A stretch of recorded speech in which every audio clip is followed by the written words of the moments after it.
नमस्कार। मैं दिनेश कुमार शुक्ला, कक्षा 10 विषय हिंदी। आज आपको रीतिकाल और आधुनिक काल के बारे में बताने जा रहे हैं। रीतिकाल को श्रृंगार काल या अलंकार काल के नाम से भी जाना जाता है। रीतिकाल के प्रतिनिधि कवि बिहारी को माना जाता है।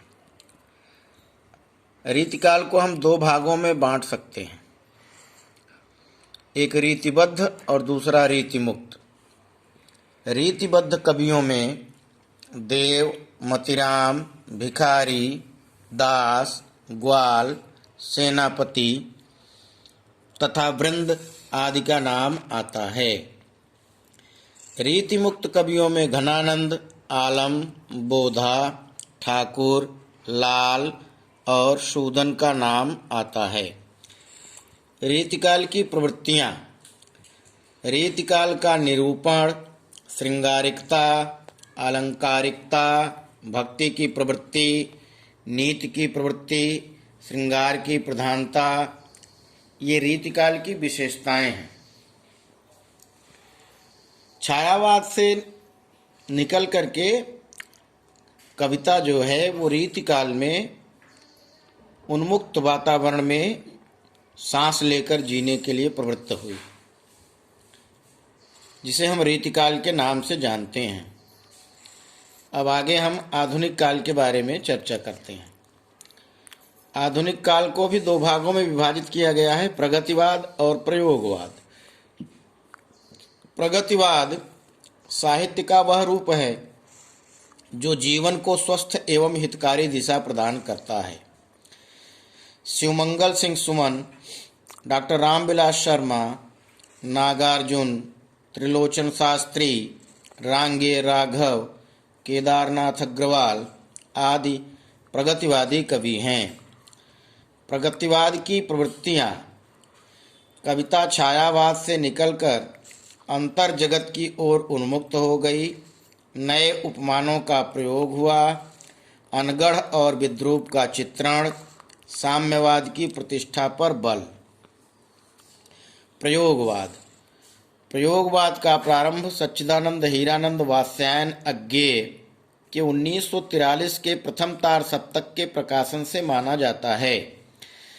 अज्ञेय जी ने अब तक कुल 4 तार सप्तक प्रकाशित किए हैं। 1951 में पहला, 1959 में दूसरा, 1943 में पहला, 1951 में दूसरा, 1959 में तीसरा और 1979 में चौथा तार सप्तक प्रकाशित किया।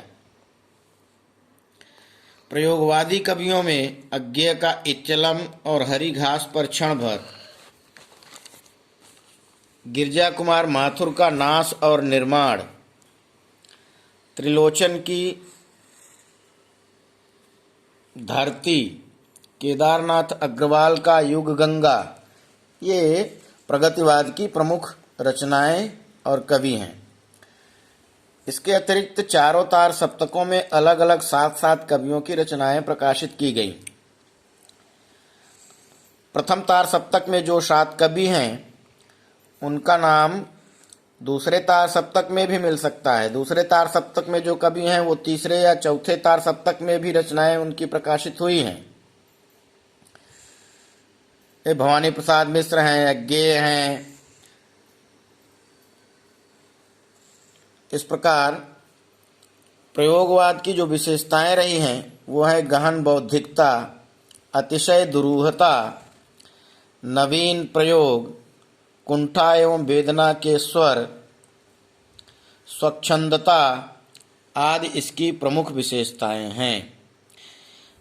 अज्ञेय के प्रयासों से प्रेरित होकर बिहार के ही नलिन बिलोचन शर्मा ने अपने 2 साथियों केसरी कुमार और नरेश कुमार को मिलाकर के नकेनवाद, तीनों व्यक्तियों के नाम के प्रथम अक्षर से नकेनवाद की स्थापना की, जिसका दूसरा नाम प्रपद्यवाद भी है।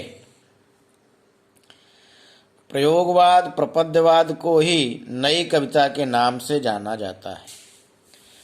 अज्ञेय, गिरजा कुमार माथुर, गजानन माधव मुक्तिबोध, भवानी प्रसाद मिश्र, धर्मवीर भारती, सर्वेश्वर दयाल सक्सेना, दुष्यंत कुमार, नरेश मेहता, रघुवीर सहाय आदि नई कविता के कवि हैं। इसके आगे नवगीत, साठोत्तरी, 1960 के बाद लिखी जाने वाली कविता को साठोत्तरी कविता के नाम से जाना जाता है। नया दोहा, हिंदी गजल में भी कवियों ने अपनी लेखनी चलाना प्रारंभ किया। ये आदिकाल के बारे में चर्चा किए। धन्यवाद।